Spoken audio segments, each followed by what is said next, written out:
you like conversation on a variety of topics? Feel like no one wants to talk about the things that interest you? Tired of only hearing the same political, sports, or catastrophe talk? Yeah, we feel that way too.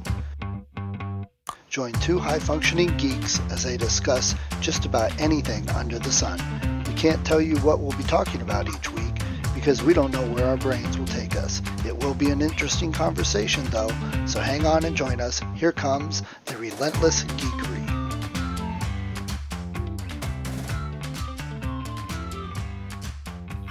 I feel like I haven't seen you since last year. Okay. Exactly.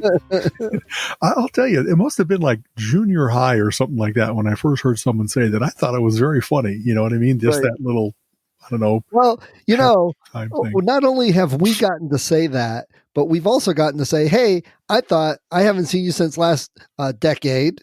I haven't seen you since last century. And I haven't seen you since last millennium. We Millennium. Exactly. I had an idea. You know, everybody always has these ideas that never come to be. I really thought that I was going to sell T-shirts come 1999 with same shit, different millennium. You know what I mean? Which is just I tend to not wear anything that has swear words on it except for my mask that says, back off, motherfucker. But I got so rude so quickly in the thing here. But that's kind of why I didn't do it, is that I wouldn't want to sell a shirt that I wouldn't wear myself. You know what I mean? Because I'm pretty salty in my language. I don't mind swearing at all. I think it's absolutely part of a good vocabulary, but you choose your audience when you're going to say something. And if you're wearing a shirt, you don't have any choice as to, little Billy just saw the word and now he's going to say, Mommy, what does millennium mean? No, he's also going to ask, what does the S word mean? And Samuel L. Jackson. Right. But having said that, it's, one of the things that Colleen and I have talked about longevity is I don't want to just see this century. I want to see the next one. I want to make it to 2100. And that means I'd have to be like 141 years old. And that sounds ridiculous given maybe 100 years ago. But nowadays, when you keep hearing about, we're going to have organ transplants printed, we're going to have nanobots wandering around cleaning our cells. We're getting to where if you're born now, all you got to do is stay alive, and medical tech will keep on giving amazing advances. And so it really might be that I'm like little withered husk of a praying mantis of a man, and yet maybe I'll see 2100. We'll see. Yeah. They say the kids born now very likely will live to an average of 105. Exactly. And they're going to be working until they're 80 or 85. And that's, I don't know who puts together all those big charts as to longevity and therefore what societal changes we have to count on. But one of the biggest things, all the end of year reviews are like, what can you count on for 2021? Aging. That everything having to do with aging, all that med tech, all that transport, all the things that are helping us stay spry longer, that there's definitely research being done and things being sold about that. And in some cases, sadly, like hostages being taken, the fact that someone bought insulin patents and then jacked the price up of something that should be a commodity and kind of, you know what I mean? It's there's people that are taking advantage of that fact by trying to corner the market in silver like the Hunt brothers did.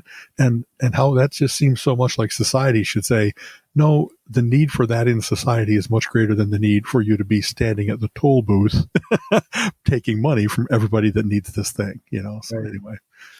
Did you ever see that episode of Big Bang Theory where Sheldon calculated when he said the singularity would happen and he'd be able to transfer his mind to a robot body?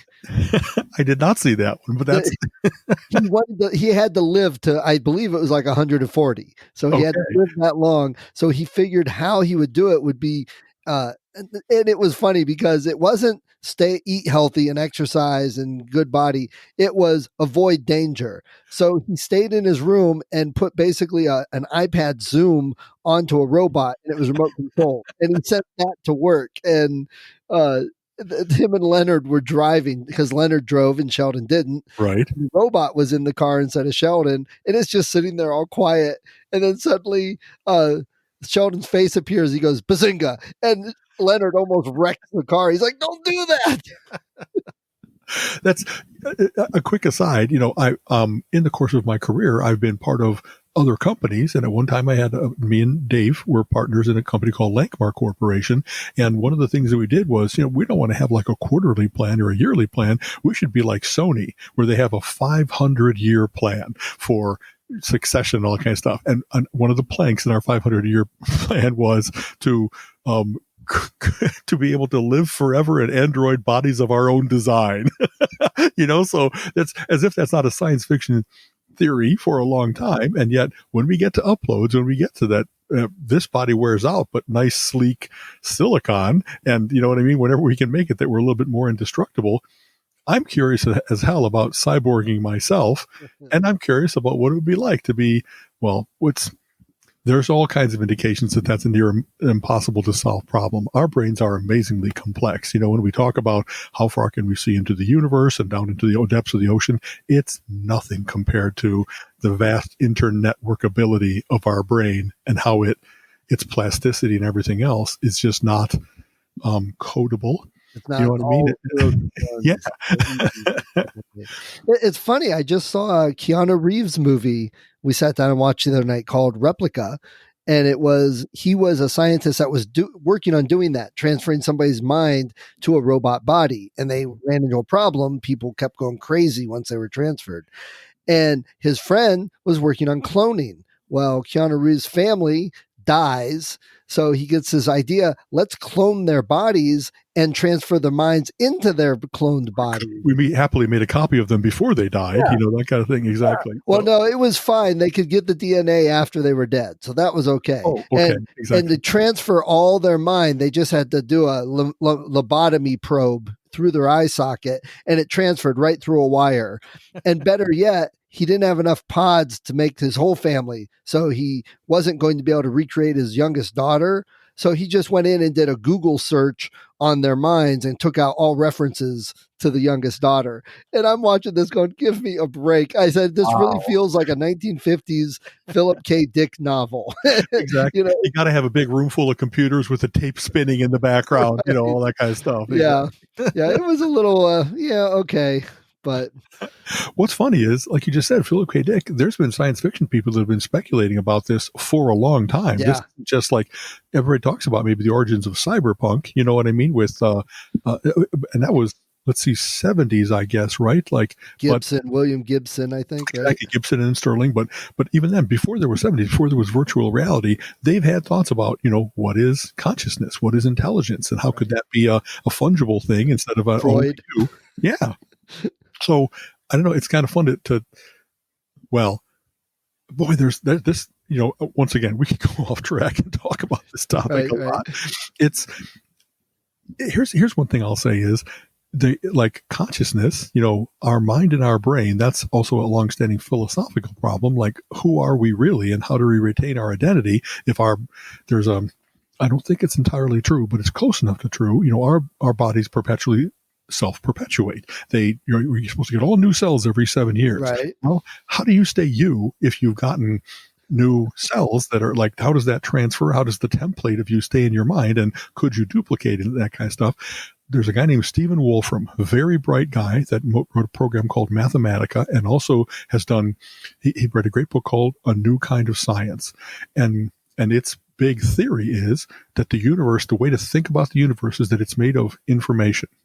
Not of atoms, not of photons, not of any other subatomic particles and stuff like that, but that the universe exists for a purpose, perhaps, to solve problems efficiently. Also kind of alluded to in Douglas Adams' in Hitchhiker's Guide to the Galaxy with deep thought, and the answer being 42. Right. But when Wolfram talks about it, it's interesting because you get an idea of what can and can't be done. That if you're going to think of the universe as a big computer, when we do simulations, when we do coding that tries to get to how do we get ahead of a pattern and be able to predict it into the future instead of just waiting for it to play out. And you get an idea of how do you quantify that? How do you get an idea of complexity? And things are P complete or NP complete, kind of, I'll totally bastardize this, but it's a measure of the complexity and how big the equation is, if you will. Okay. And that some ways of thinking about the universe are, it just is so complex that there's no way of getting ahead of it. There's no way to really predict some of the deeply built randomness of the universe or complexity of the universe. You just have to let the computer run. And that's what reality is that computer running in real time, if you will. So that's a fascinating thought, because for the places that you want to be able to get ahead of it and can kind of prove that, it's kind of like getting that peer into the universe, that when you look into deep space with the Hubble and you see this is how long ago the universe was, but light is limited, so it only gets to us now. Right. That if you can get to where you understand something fundamental about the universe, where you can really say, this is how gravity works, how magnetism works, how strong, and when they started to get the forces and they're working on the toe, the theory of everything that will tie that all together, a lot of that is just so the math behind it is beautiful. And I try to understand it. I think I have a pretty good grasp, but of course the biggest heads in the world, the Hawkings and the Einsteins and the so forth, I don't think I'm on a par with them, but at least I'm not totally like, nope, it's a miracle. Nope, it's just unknowable. No, there's something cool about trying to see, well, they're modeling it and they're getting closer and closer.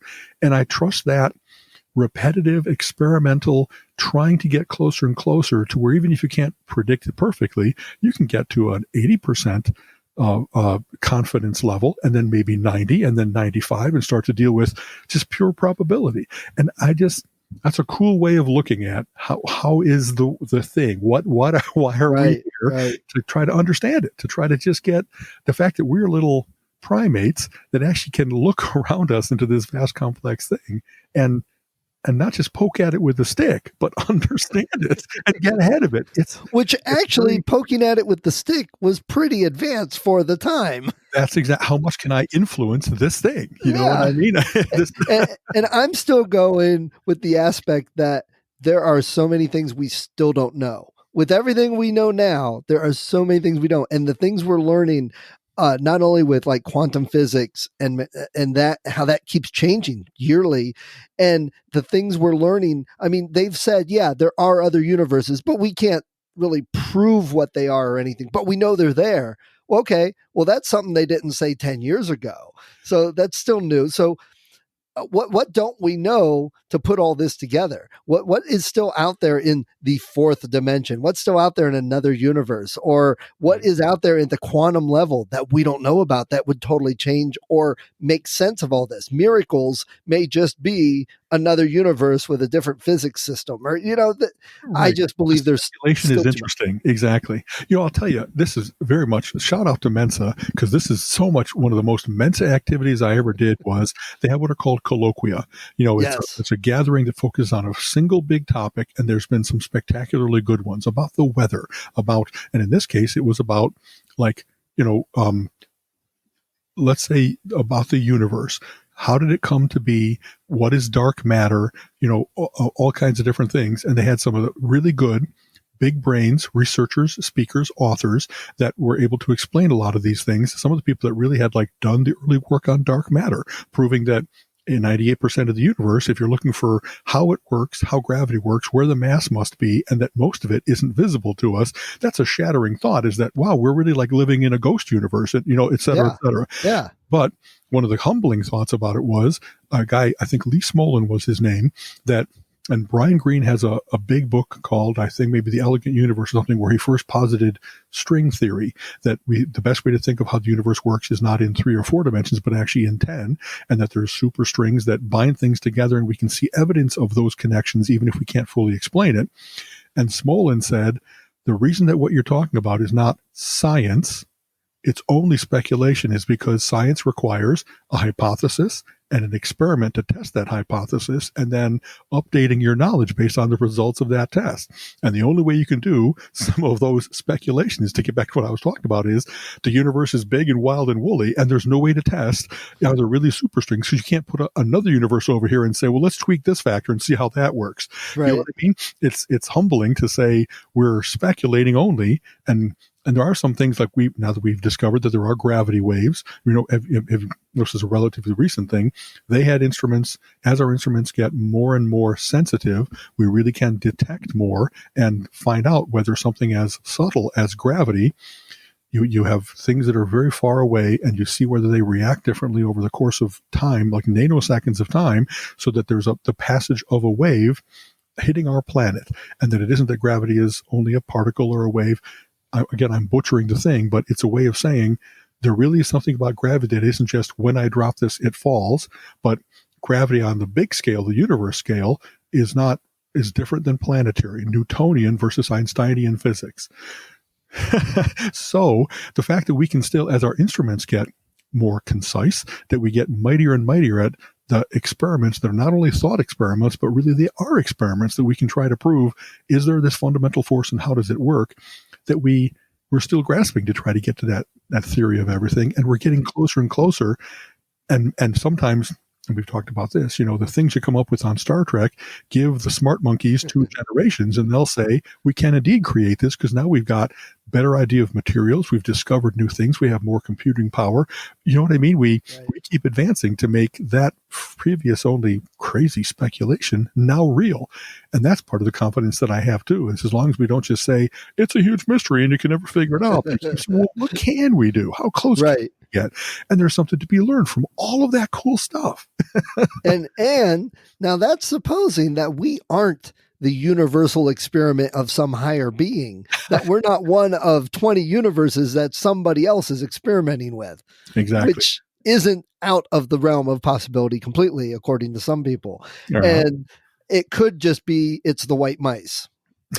There's always that. Pan-dimensional beings who are only an incident in our dimension. So it's kind of funny. That's one of the things I loved about Douglas Adams and The Hitchhiker's Guide to the Galaxy, was that he took those really big thoughts and made them into like laughable things. You know what I mean? If we're really wondering about, is there another consciousness that's really running the universe and we are the experiment, we're the little, petri dish full of whatever, it's kind of funny to think about that, because we, along with all of our capabilities, we have to have humility that says, wow, we're so limited in, will we ever make it off of this little ball? We made it to the gray one, and that's as far as we've gotten. We haven't even gotten to the red one yet, and then we haven't gotten outside of.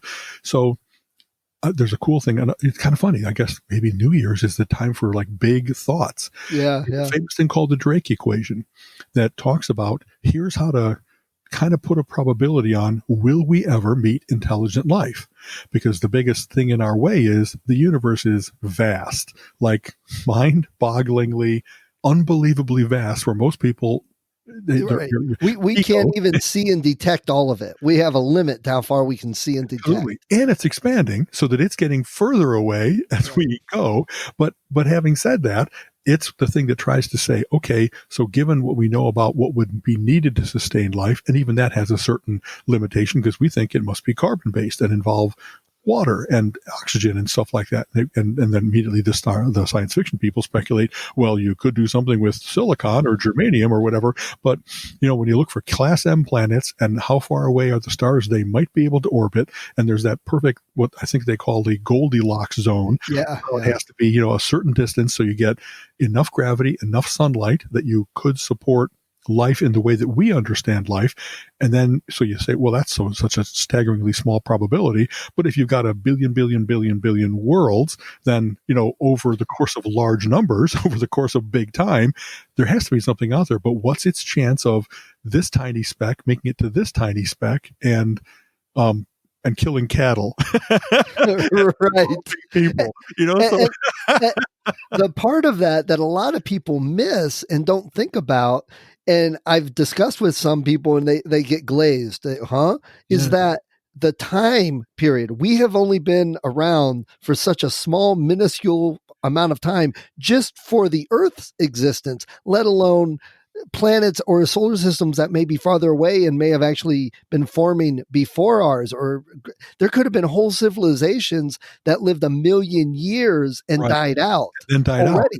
But that's a great way to put it. We know that the universe is like 16 billion years old, and that our Earth is 4 billion years old, but our time on Earth as sentient anything is like, I think 16,000 or whatever. So it's like, if you blink, that's the equivalent of how long we've been around. Right. And what's our chance in a blink to have stumbled into somebody else or they into us? You know what I mean?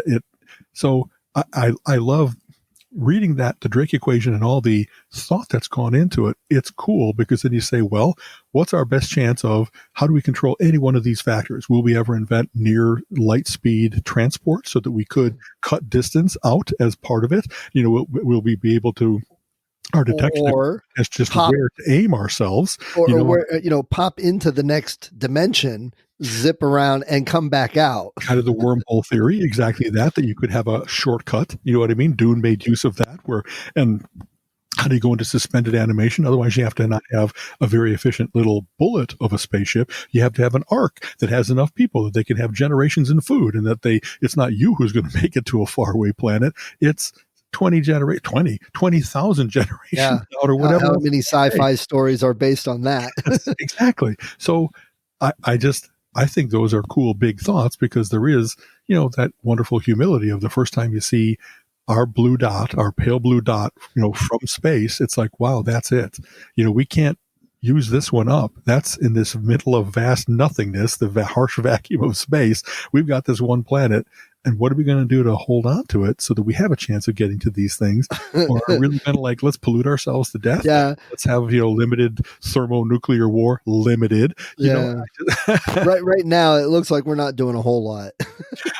Well, the fact that the doomsday clock is now edging forward, not based on the threat of war, but based on our neglect. Right. Isn't that just the saddest thing in the world? Yeah. and it's funny. The other night, we watched the Matt Smith Doctor Who Christmas episode, or not Christmas, the regular episode Pandorica, when it opened, and the whole universe disappeared, and all that was left was the Earth. And when they looked up in the sky, there were no stars.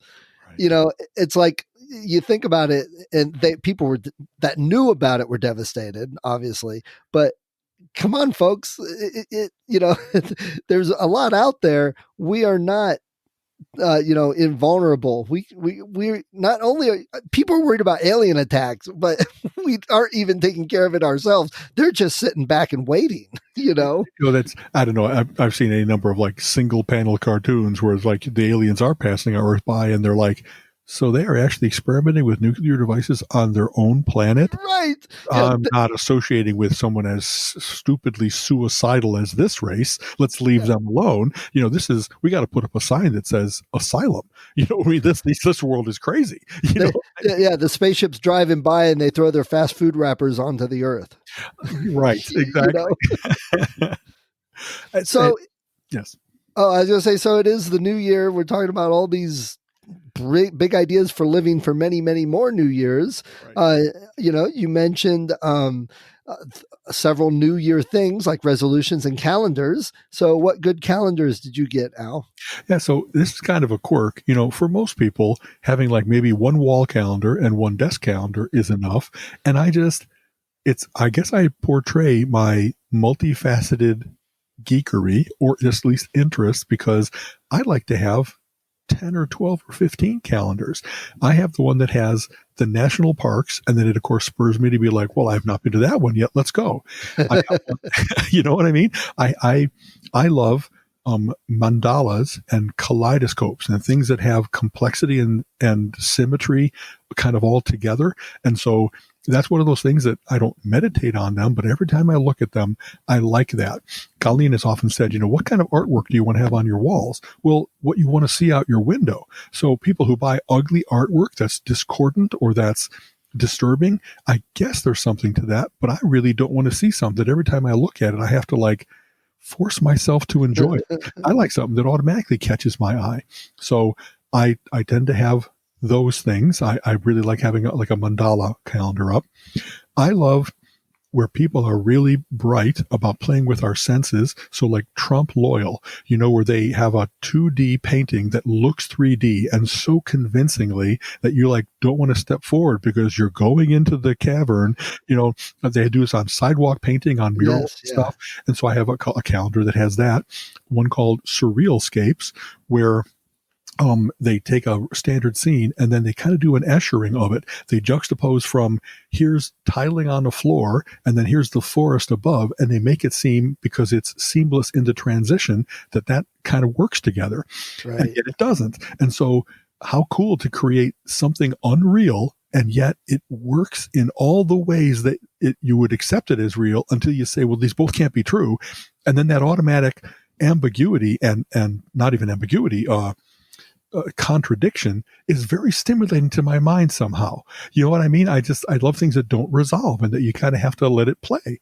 And there's one called Photo Mosaics that does that, where people become very skillful, with Photoshop, and they do amazing things with, like, here's the Titanic steaming along through a field of wheat, but it looks just right, or something like that. Right. So I have a series of those up, and I don't know why they fascinate me, but they do. So I love that. I have certain classic art, and I try to vary that. I really like, again, I guess, to go to the weird surrealist part of me, I love Magritte. I love Dali. I love certain people that have done, in very classic terms, art that can't exist, a lady tiger hybrid, or the clock melting over the tree branch or something. Right. And it's done so photorealistically that it looks like it should be, but it can't be. I like that. And I also like, let's get some Norman Rockwell. I guess I really like photorealism. I really don't know that I like modern art where it's like a field of black with white and one white dot, and it's called alienation. And I get that, and yet it doesn't do enough for me. I'm looking at it after 10 seconds, a second.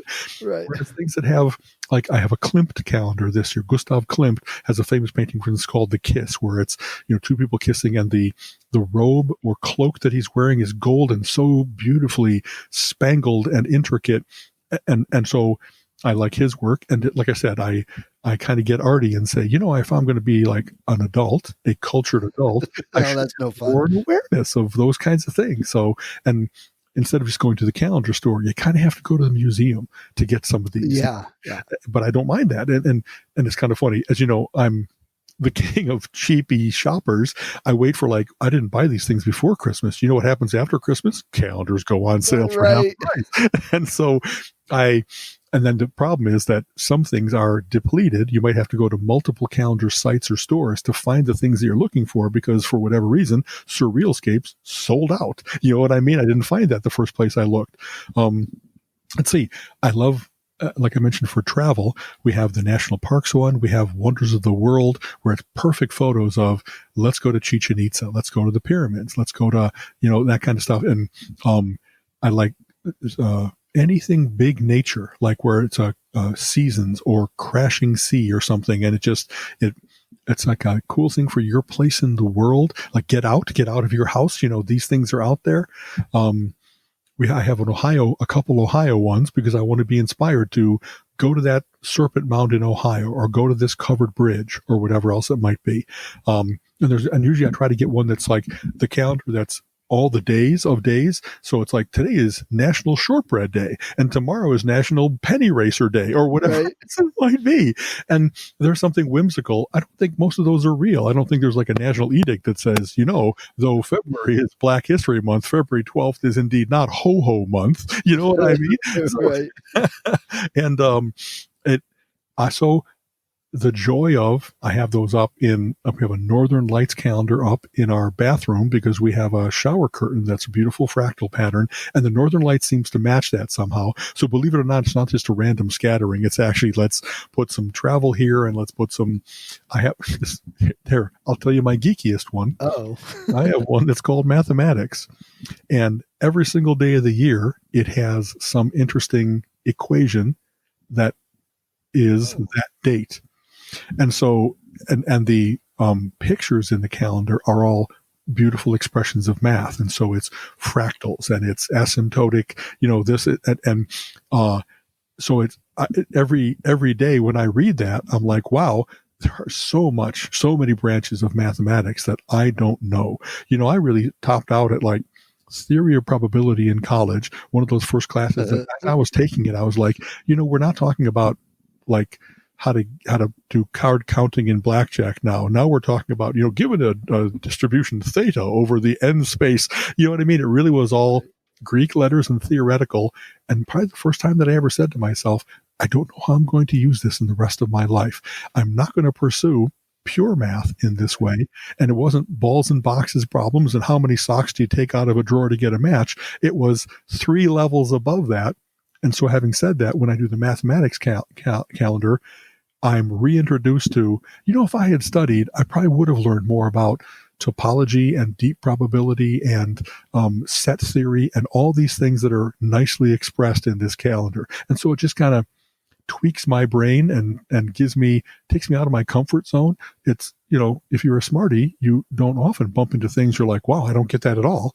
You have at least some grasp of it. Nope, not here. There are some parts of math that are just, I got to go look it up. I got to go learn it. And could I figure this out even if I knew what it was? And that's interesting, because to me, that sounds like that calendar is a great litmus test for friends and stuff.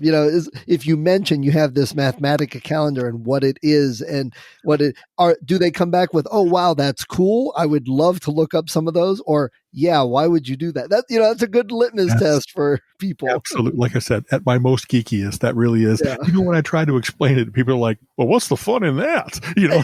It's like, well, okay. Which category of friend to put those, exactly. I don't talk the geek stuff. This one I do. Yeah. We don't have any, I guess, cool in that regard. Which actually now I think I want to go look up that Mathematica one, because I'd love to see some of those. But we tend towards the pop culture geek stuff, Harry Potter, Star Wars. I got a really cool Star Wars calendar that has some of the, which I've mentioned in the books, but some of the sketch work and artwork from when they were working on the movies or proposals. Here's what a tauntaun is proposed to look like. No, we don't like that. Here's the next drawing. Interesting. So I got one of those ideas. Yeah. It's kind of funny. As I was thinking, I was kind of working my way up our house. You know what I mean? Like we have in our kitchen is what has the biggest squares to write in so that our shared calendar can fit everything, and really up here in Skynet in my office, that's where I have the things that Colleen couldn't care less about. So that is indeed where I have the Marvel Comics calendar but in her office, I got her the Schitt's Creek calendar. We really both loved that show. She really loved it. And so, in the past, and also she really likes moose, I guess, which is why she's kind of like fond of me. But, a moose calendar is just one of those things that who knows why they have all different kinds of animals, and the moose calendar perpetually is available. So I guess it sells well enough that they're not giving up on moose. And maybe moose and kangaroo and whatever the other ones are that everybody's like, I'm okay with mooses, Right. And for a while she had the Justin Trudeau, My Canadian Boyfriend calendar. Nice. So it like I said, up here I usually have, that's where I have my comic book stuff. I have the Simpsons. The Simpsons is another one of those where every day they have a funny, and I think most of them are made up, but they're hilarious. When they used to be around, I think Far Side has a new calendar for the first time this year in 20 years. He's coming back. He is coming back. Exactly. And Dave Barry, not so much a wall calendar, but I used to always have that desk calendar because a dose of Dave Barry every day was wonderful. Right. George Carlin, certain people who I really enjoy their wit, and there's just so much of it. They're so good.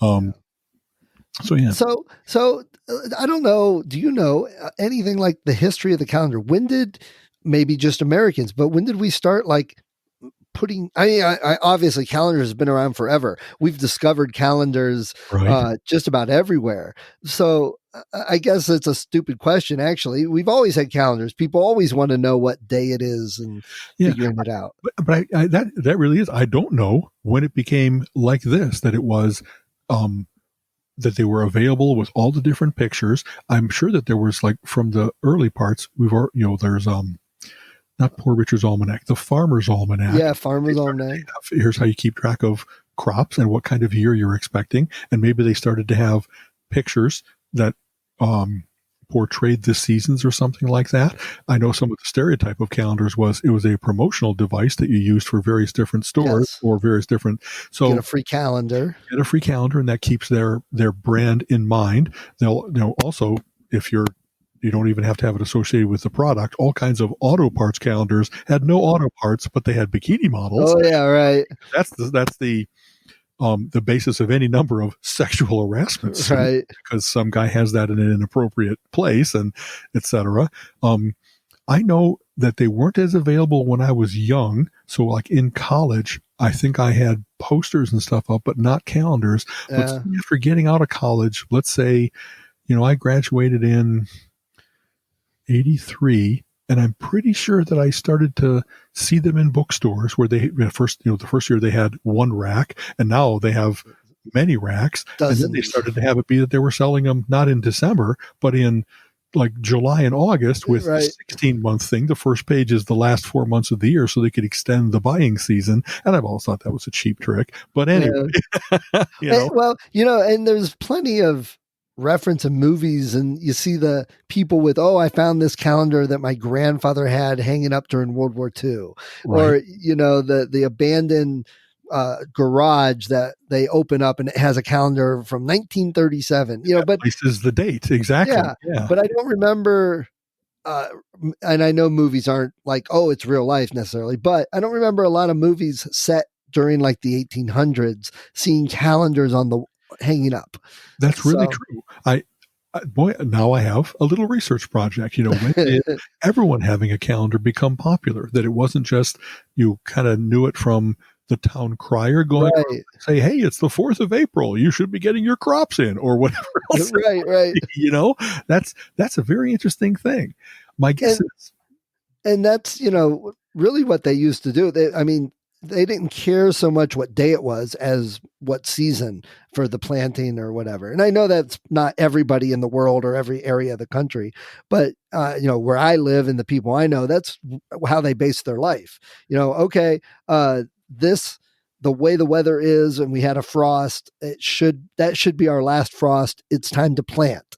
Right. And now it's planting season. And so there might be something like as soon as there were holidays, holy days, they had to have a way of keeping track of that. And so someone had to say, is it the position of a certain celestial body that I can track that and that'll tell me, or is it I need to count the number of days from that to this, and that's 40 days of Lent. And so is it hash marks on a wall like you see in prison? Right. No, there's got to be some way that they kept track of it year to year. And actually, as you know, there was a big change between the Julian and the Gregorian calendar, where they actually fixed things that if it was a 360-day year before, it became 65. And again, it's kind of funny. I don't always mean to give it misinformation, but I try to just give some of, they had to add leap year days in order to so that you didn't like fall behind in how the celestial mechanics of our planet rotating really work. And so they had to refine that, and they had to make it that we don't care what Rome thought. We care about something that's going to work for the entire world.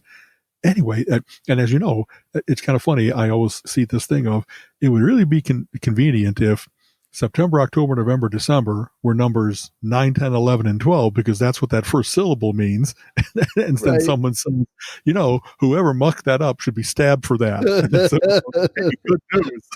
Right. Because they're the one that decided to put Julius and August in there. And you know what I mean? Just think of that. The ego that says, I want my face to be on the moon so that everybody has to see it every day. I want to have the world system of timekeeping change so that I'm in it. I can name at least one leader that probably thinks that way, but but the fact that we can draw parallels lets you know how impossibly stupid and dangerous that is. You know what I mean? Right. We had a big discussion over the holidays with somebody about December 25th and Christmas. And it's like, well, you do realize that that's not really when he was born. And there was no snow. He was born in the desert, essentially. And, it was the Roman Catholic Church changed things to meet the pagan holidays to draw more of the people into I'm like, so that's other things. Exactly. Yeah. And they argued with us that, no. It's like, okay, there's a difference between the religious reality and the reality. Exactly. And one of those, I still can't remember the exact formula, but when you were first like, hey, when's Easter? Thanksgiving is the same. Christmas is the same every year, at least in my lifetime, but Easter moves around. And why is that? Well, there's a formula that it's the first Sunday after the last full moon before the end of Lent. And it's like, wait, what? Right. So obviously it got out of hand. You know what I mean? Obviously that was before they had days and months and counted it that way.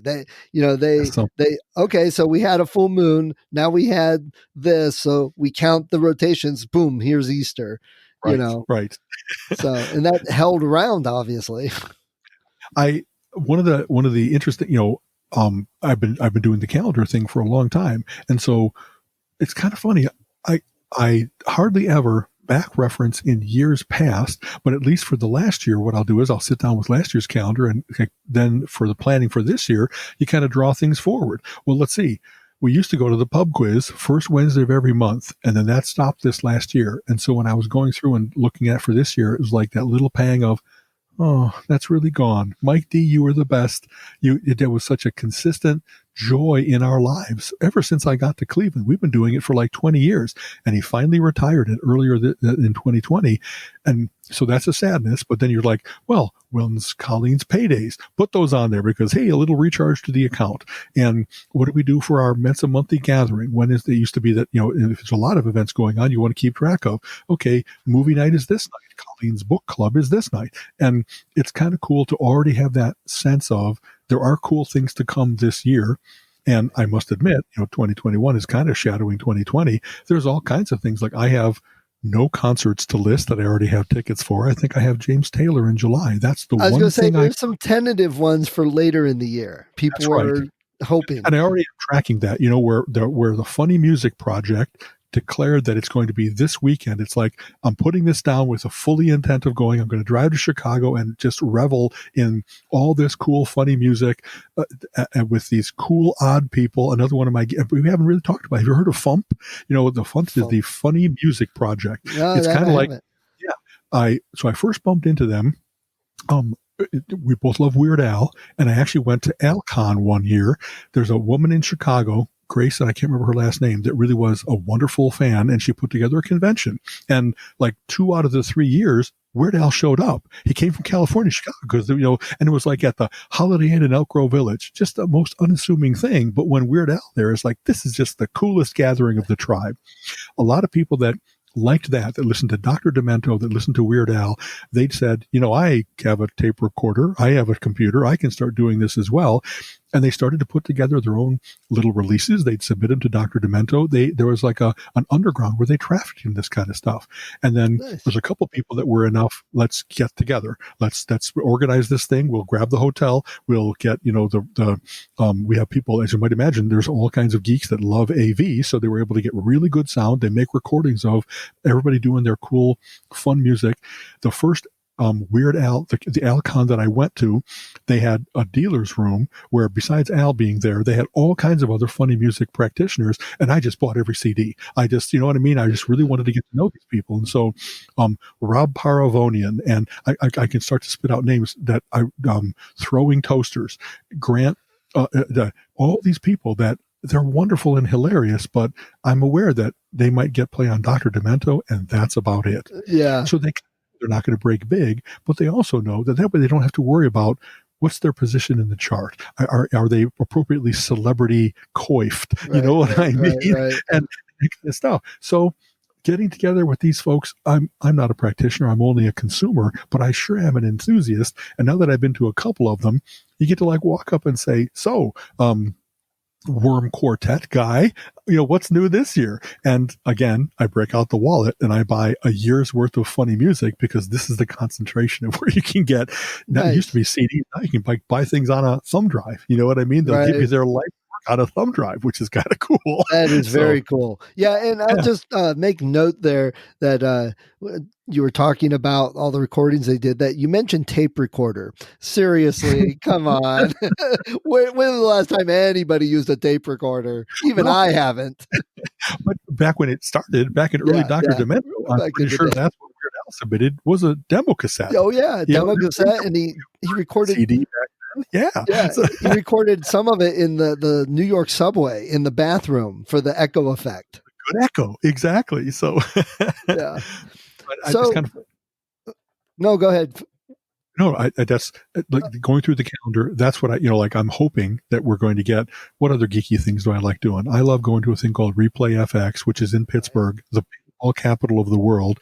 And they take over their convention center, like one of the hugest rooms in the convention center, and they fill it with pinball and video and computer games and board games. And I just go there for 4 days and wallow in it.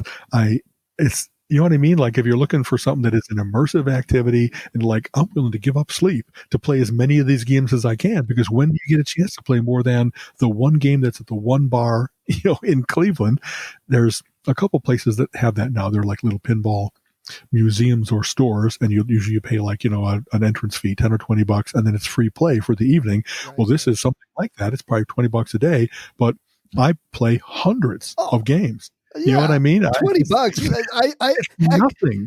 If me and Gina go to Starbucks and we get a specialty drink, we've almost spent $20. Exactly. That in comparison, like the people who do this, it's a labor of love. Another thing that's cool is there really are craftsmen people that pinball is a very interesting intersection of a lot of it has gone solid state. It really is by chip and it does all that. But someone still has to be able to set the bumper so that it works just right. There's a little electromechanical switch that makes it go off. There's the coordination of these things and the fixing of it. It's kind of funny. Even if you just play a game 100 times, it starts to get that little trail of ball dust that came off of this gleaming silver ball, but somehow it attracts enough, microscopic particles. Right. And so you have to kind of buff it so that your lane stays clean and stuff like that. And there's nothing worse than playing a pinball game where one of the bumpers it doesn't work right. Doesn't work correctly. A flipper doesn't exactly. A bumper doesn't work right where the ball gets caught because there really is like that little plastic flange has come out just enough. And they actually on all these games they have if anything's wrong, immediately like text to here, and we'll send one of our many. Exactly that. They zoom over and they fix it instead of being over the course of the weekend that more things go dark and like under from once in a while something has a part that goes wrong and they really don't have it on site to replace it.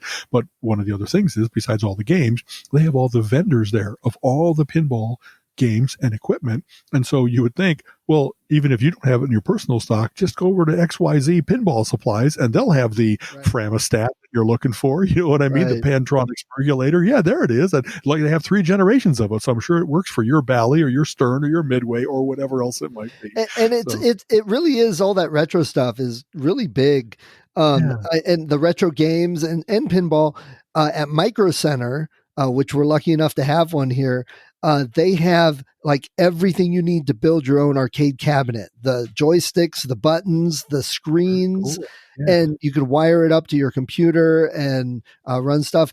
I believe they have some pinball equipment too. So you could build your own pinball or, whatever. And I'm like, heck, we were just talking last night. Colin had a friend over that Al, it was a little inspiration from you, but I'm cleaning things out. It's the new year, time to clean things out, right? Cluttering, exactly. So I pulled out my old Atari 7800, which is a lot more rare than the Atari 2600. Didn't have as many games, wasn't as popular. The joysticks are horrible. I've had this thing for 25 years and literally, I think my son said, I think I've only seen that once in my lifetime. So I'm not playing it. I'm not doing much with it. And it is electronic. So those degrade. You can't just leave them sit forever. I wonder if it's still booted up or whether you had everything worked. So isn't that amazing? Everything. It was great. I mean, I sat there. Electronic, it has no moving parts. And so it really isn't that it rusted or that it seized up, the oil got gooey or whatever else it might be. So I was debating. And so his friend collects old video game systems. I mean, real life ones, not the emulators, the cartridges, the joysticks, everything. He did not have a 7800. So wrapped it up, said Merry Christmas. And he was like, overjoyed. You gave him never would have found on his own. How cool is that? And good for you.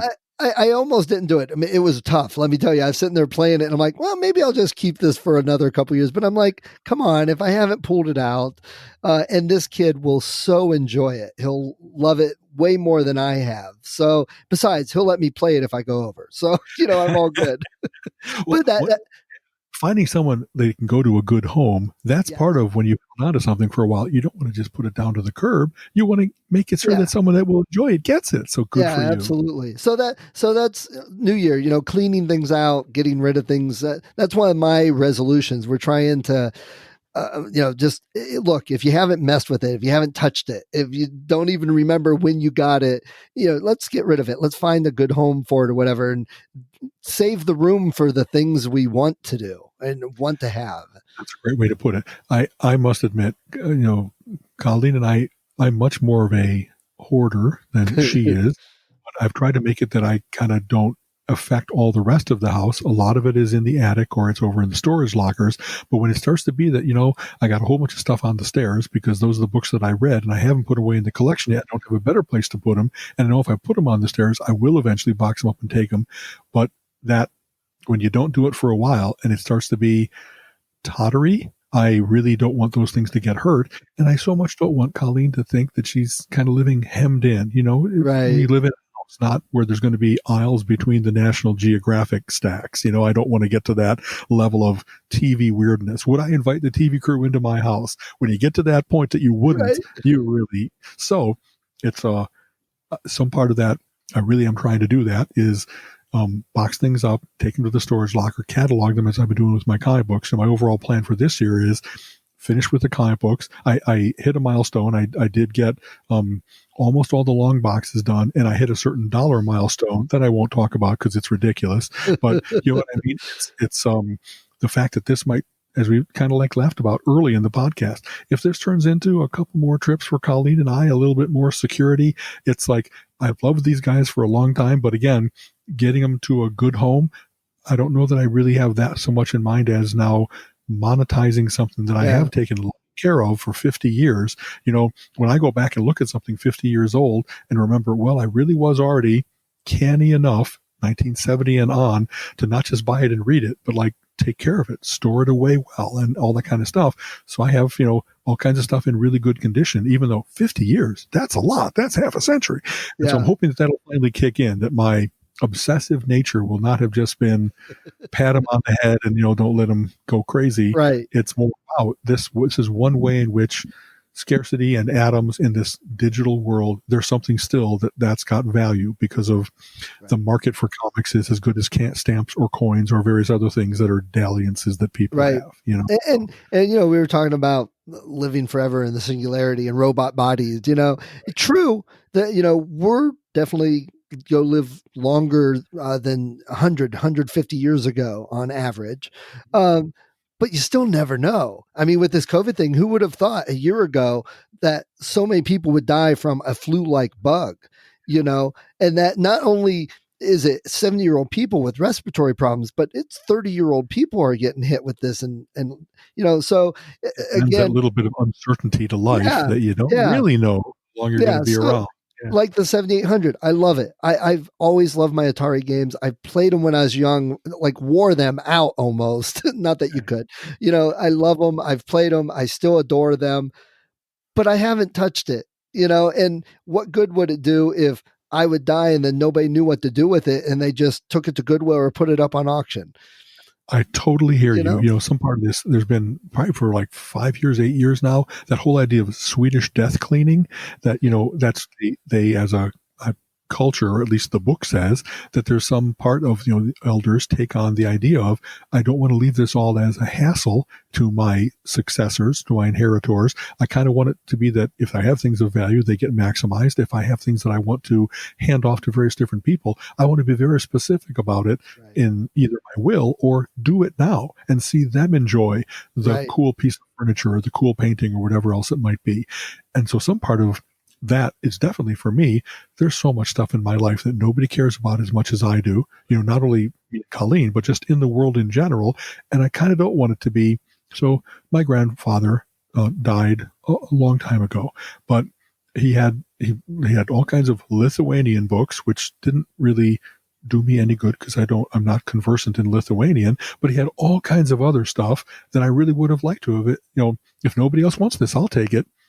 And what I found out was that my uncle had gone over and just kind of put it all in boxes down to the curb.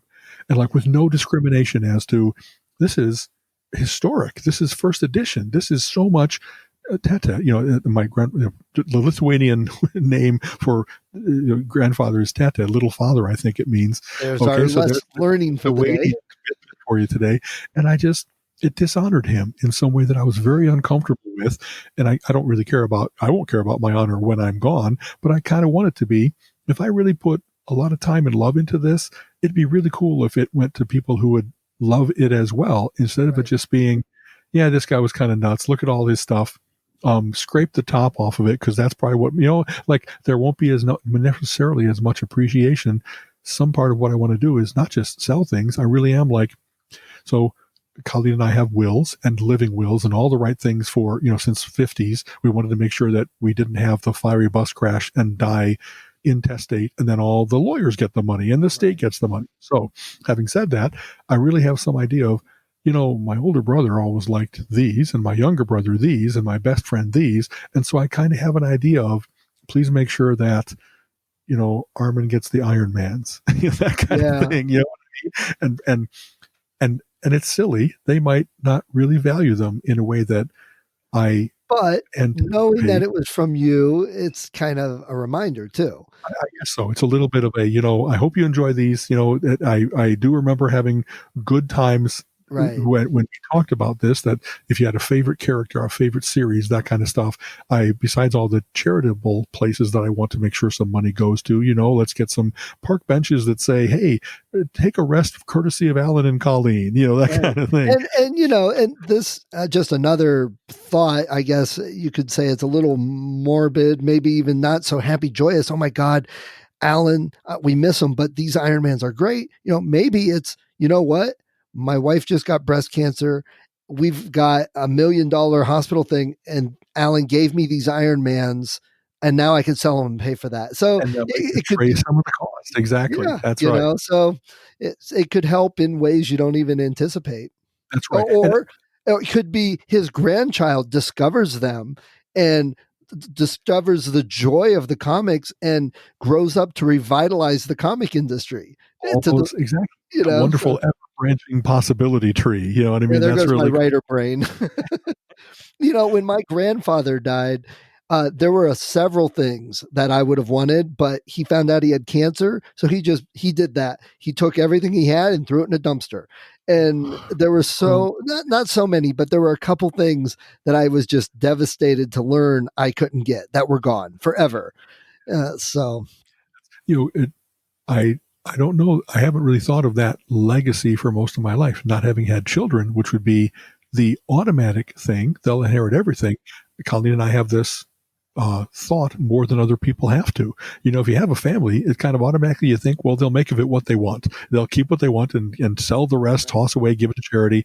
But I guess I have to be kind of more proactive about it or something like that, because otherwise it really will be that someone's going to lock the house up and then bulldoze it down with all my stuff in it. You know what I mean? Yeah, you really don't want the storage facility to say, well, they defaulted on payment. Nobody knew this stuff was here, so we're going to put it out for auction of anybody that comes by. Exactly. So what other resolutions do you have? Oh, wait. I got to tell you this. So one of the things I was doing last year was working on the Raspberry Pi, learning some programming and learning to play with it. Mostly what I ended up doing with it is playing some emulated arcade games, but I'm doing some real programming. So New Year's Eve, I spent a very large part of that day. I actually got it to where I had a motion sensing camera that when it would detect movement, it would snap pictures.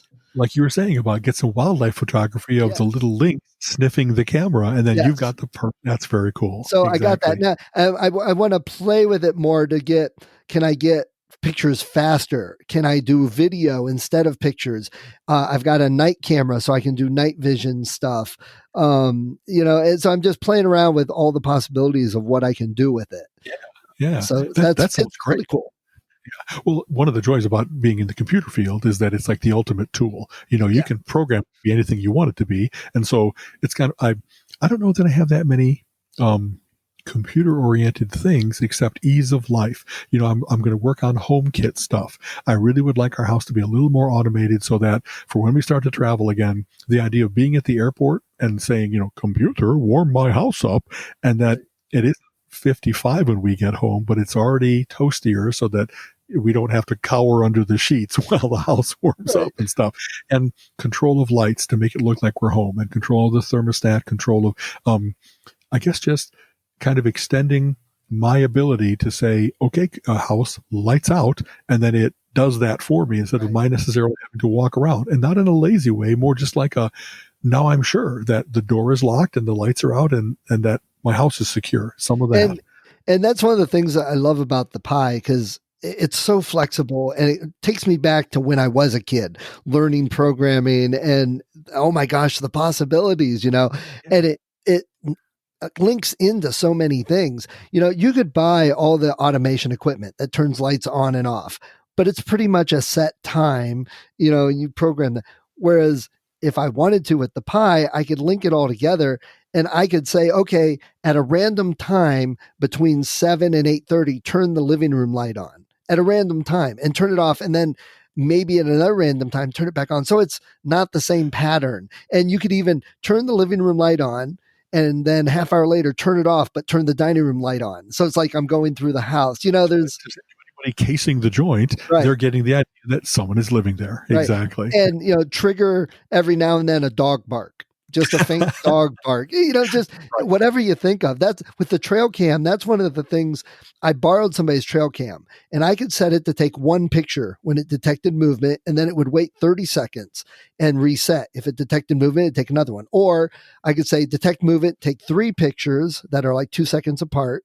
Then it waits 30 seconds and resets, and it'll take 3 more if there's still movement. Or I could tell it to take video of 5, 20, or 30 seconds if it detects. So it's got some choices, but still the default choice is not anything that you want to tune it for. Okay. Exactly. So with the Pi, I want to work on programming it to do is, and I already did actually, it puts a timestamp on the picture so you can see exactly when it happened, which the other ones didn't. And I want to create different versions of it to be able, if it's, if there's movement, take like 5 pictures. If there's still movement, take 5 more pictures. If there's still movement, take a video. You can't do things like that. Exactly. A cascade. Exactly. One of the things that Colleen and I did over these last couple of years is National Geographic has a series where they tour the country and they have the actual photographers that have done these things come and show their photos and talk to you. So we saw it at Playhouse Square. And one of the guys was all about big cats. He's been all around the world to capture lions, tigers, snow leopards, cougars, whatever else it might be. One of the things that he did was set up some cameras, motion sensitive as you're talking about, in places that he had heard, okay, there's a jogging path here and there's an occasional cougar sighting, so let's see if I can capture anything. And so he has a classic picture of like the first ridge just outside of LA, a sea of light beyond it, and here's a cougar walking along. So like they're not living only remotely, they're right there.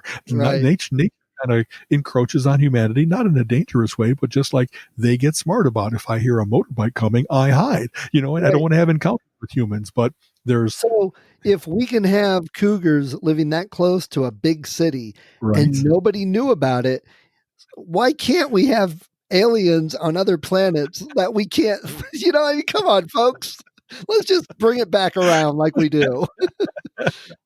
It is a matter of detection is what matters, not reality. You know what I mean? You can speculate all you want. Exactly. So before we go, you got any other big goals or resolutions for the year? Oh, in brief, I'm big and I need to be less big because it gets harder to become less big as you get older. And I am diabetic. I was pre-diabetic and now I'm right on it and I just don't want to be there. And so I'm taking metformin, which is like pre-stop it type drug. And I don't want to prick my fingers. I don't want to be on monitors that are attached to me. I really want to not do that. And so I'm really working on cut out carbs in a more serious way than I have. I've known I was pre-diabetic for 6 months and I haven't done enough about it. So that's a lot of people have this New Year's resolution, but it really is about that. It's not about, hey, I want to look good in my swimsuit again, but it definitely is. I need to be less. I need to have less weight on me because it has complications for my overall health. And I'm not making it to 141 if I'm already, diabetic when I'm 61. Jesus, that's how I'm very strong in terms of animal strength. I don't tire, et cetera, but I'm doing what I can to wreck that. How stupid of me. So, you know what I mean?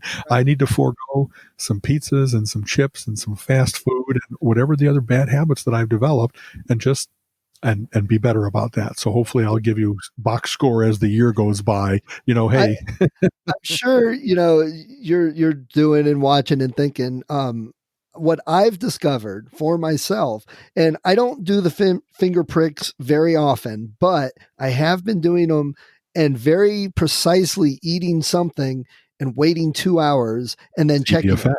Yeah.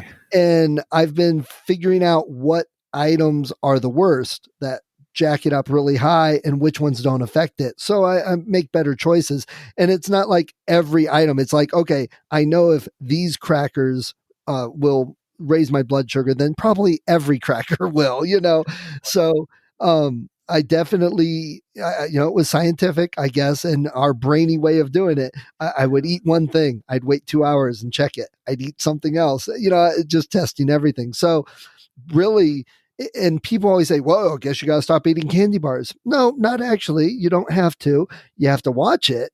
What I really have to stop eating is mashed potatoes and bread. Absolutely. The fact that we have a bread machine and I've gotten really good at making bread, I'm having to learn much more. How do I use the almond flour and the hazelnut meal and all that kind of stuff and get away from even whole wheat. Even that is not like low glycemic index type stuff. Right. There's very few you can make what everybody thinks of as bread that doesn't automatically have a sugar hit as those carbs get converted into simple sugars and rush into your bloodstream. Right. And that's what a lot of people don't understand. I can have ice cream, and actually ice cream has less effect than mashed potatoes, and it's not just what it raises your blood, but it's what it spikes to within minutes, as opposed to where it takes it and levels it off. So, but I mean, there are definitely foods that when you eat it, it'll spike your blood sugar up to 190, but then it'll come down to 150. And there's other foods that will slowly go from 120 to 150 and then come down. So you got to know what those are, again, to make choices. Exactly. And it's kind of funny, ever since I learned, what I tried to do was a whole bunch of minor repairs. In other words, for whenever a bread recipe calls for sweetener, I use agave or honey. I never use sugar. I never use the simplest sugar that you can get. I've tried to not only go, low fat without getting on the soapbox too much. It's really hard to do this when the whole world is aligned to make sure that you're getting all the salt and fat and sugar that they can possibly put in to make it addictive. Those are our pleasure center things that are in food. We talked about that. We have to eat raw, and we have to watch when we're doing it to ourselves. So even pasta, even whole wheat pasta, that's not going to do it. I have to get garbanzo bean pasta. I have to get quinoa pasta and things that are not simplest sugar that they can be. And actually, I think quinoa isn't one of them. One of those things that, if I'm going for ancient grains and that's all got to be better than just whole wheat durum. No, they're not all better. Only certain ones are. And so you got to kind of go towards them. Because it says it's healthy in the store doesn't mean it's really the best choice. And a couple of things I'll throw at you to check out. Check out monk fruit, which stevia, exactly. No, not stevia, monk fruit. Monk fruit, okay. Yeah, and ghee, Ghee. It's a refined butter, right? Yes, exactly. Yeah, okay. It's actually something they used to make in the pioneer days, just as a matter of course. Okay. So it's something they've kind of brought back. And now my mind just blanked on the third one I was going to mention. I'll think of it and tell you next time. But those are a couple of the things I've gotten and watch and use at times. Very good. And for another resolution without it being fully formed yet, and I kind of wrote about this on Facebook, like I tend to try to become good at everything that I do, become almost an expert, but then I tend to stay in those lanes of I find the things that make me happy and I do them. And there's some part of wanting to keep my brain plastic, wanting to keep growing as a person. I want to do something that I know is not going to be in my comfort zone. So let's try some art. You know what I mean? I've never been more than a stick figure type drawer. If I really put my mind to it, could I do a Bob Ross? Could I try to make happy little trees and stuff like that? How about music? I have not practiced keyboards regularly since college, and college is a long time ago. So unbury, the Casio CZ1 and see what I can do to hook it up to modern. Oh my God, you really have one of those still? CZ1 is a full-length keyboard. It's not the little portable one. Yeah. It's the first one that used wavetables instead of. I'll tell you, it's really a good thing. Yeah, those are cool. I've been negligent in using it, and I really would like to. I have, as I think I mentioned before, incredible stage fright about that. I so much want to be better than I am. I want to be able to just sit down and rip off the entertainer and have people go, "You're pretty good," instead of like fumbling through it and having to stop 1/3 of the way through because I don't have it all. And so the only way I'm going to get that is by practice, and maybe even these old brain cells and these old fingers can still pick up on some part of the joy that I got when I was doing it in college. Because even though I never got good, when I was off by myself, I was like, I am getting better. I'm enjoying this so much. That's the point. Yeah, That's funny because I'm doing the same thing. I pulled out my guitars, I pulled out my keyboard, and I'm not putting them away. I've got music out. I'm playing a little bit. I want to do a little more playing this year. I should have 3, maybe 4 more books done by the end of the year because I've got 2 of them ready to go, working on others. But for the art and drawing,